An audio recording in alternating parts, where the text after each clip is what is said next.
Hello everyone! Today I'm going to attempt to knit with rope. I got the biggest needles that I own, which are size 35, and we're just going to jump right into it. I guess part of it is just untying the rope here, hoping I don't get it too tangled up. Oh, that's been tied for a while. You can see the kinks are still in it, huh? All right.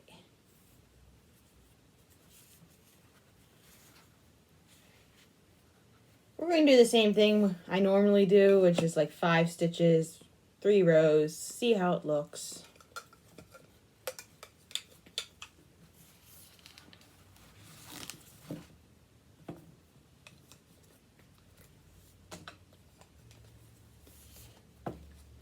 Which 5 stitches might be too much for this. We'll have to see.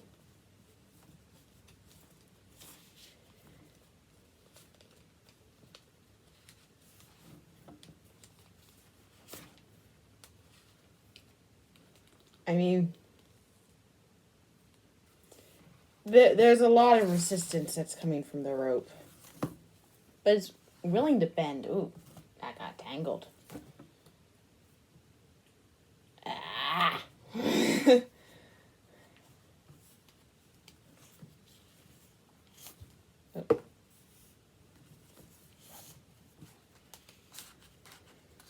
Maybe I should just drop the rest of the rope on the floor and hope it untangles itself. And I'll just have to wind it back up when I get to it later, but there's not that much rope and that should be easy. That should be easy. Okay. So sometimes I talk and then I don't realize I'm slurring my words until I do, and it's like that, like nothing's wrong with me. That's just how I speak. Like I seriously went to therapy for years to get rid of that, and it's still.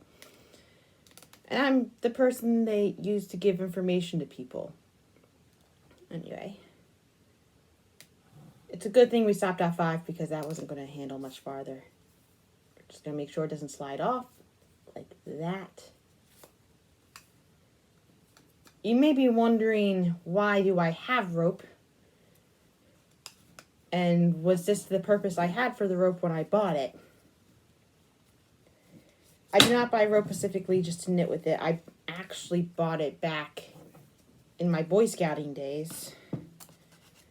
It's like the last year, I think it was the last year I worked at the Boy Scout camp, I wanted a hammock. I wanted a hammock hanging up in the woods so I could just have like a nice place to take a nap. Or just enjoy nature and things like that. And I did use the rope for that. I got the hammock, and the hammock didn't have a way to set it up. So I had to kind of use the rope to tie it to the trees. But it didn't quite go as planned.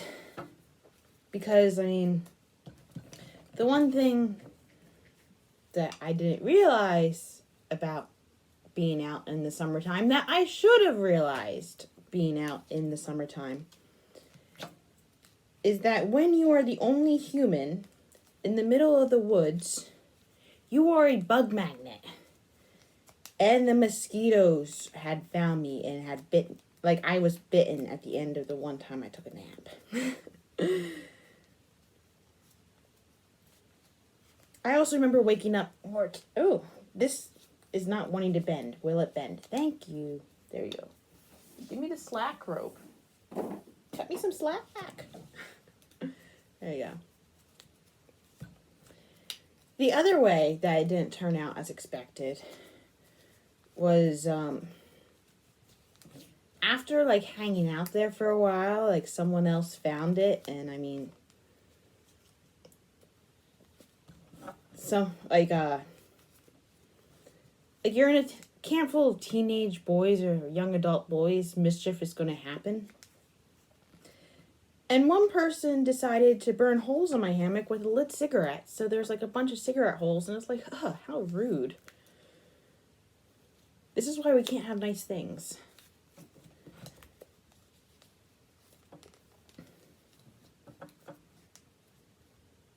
Anyway, I didn't end up using all the rope for the hammock, so I think this is the rope that was like left over from the hammock. I don't think this is the rope.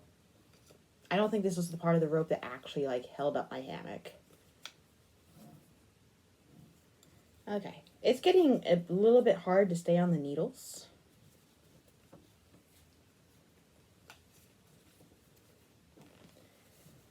I think I still confuse like the square knot and the granny knot in my mind.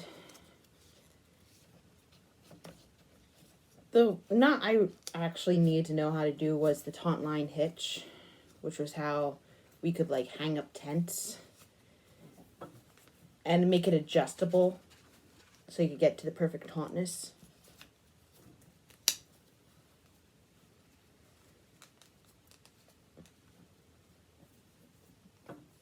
The overhand knot's like super easy. Although lots of times when I do a knot when I'm knitting, I'll just do like a slip knot. I'll do a couple stitches, I'll pull it through, and then I'll tie an overhand knot, and that creates like a big knot that doesn't really get through things.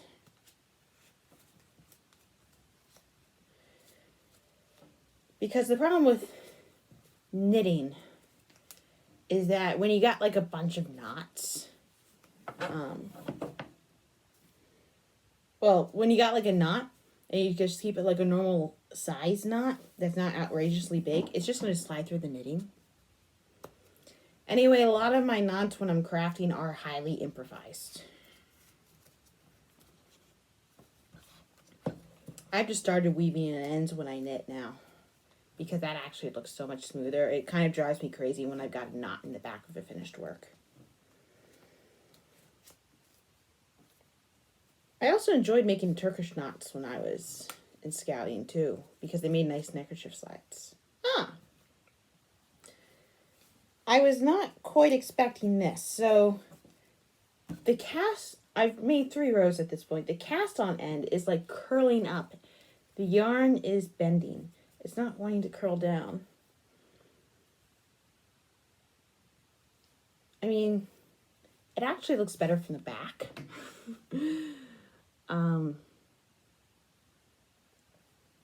It looks more like knitting from the back. But even so, this just, I mean, I like the design on the rope itself, but this just looks ugly. And this is hard. This is not like, this was not made to make many knots in succession. This rope, like most yarn is, this rope was made to tie a really big knot and to be like a support human weight type of thing. Which, I mean, it's good at supporting weight. Like, if you even look at the end here, like, literally, this is the type of rope that you, like, burn at the end when you cut it, so that way it doesn't unravel on you. Oh, thanks for joining me in this couple minutes of nonsense, as we have determined that rope does not make good yarn.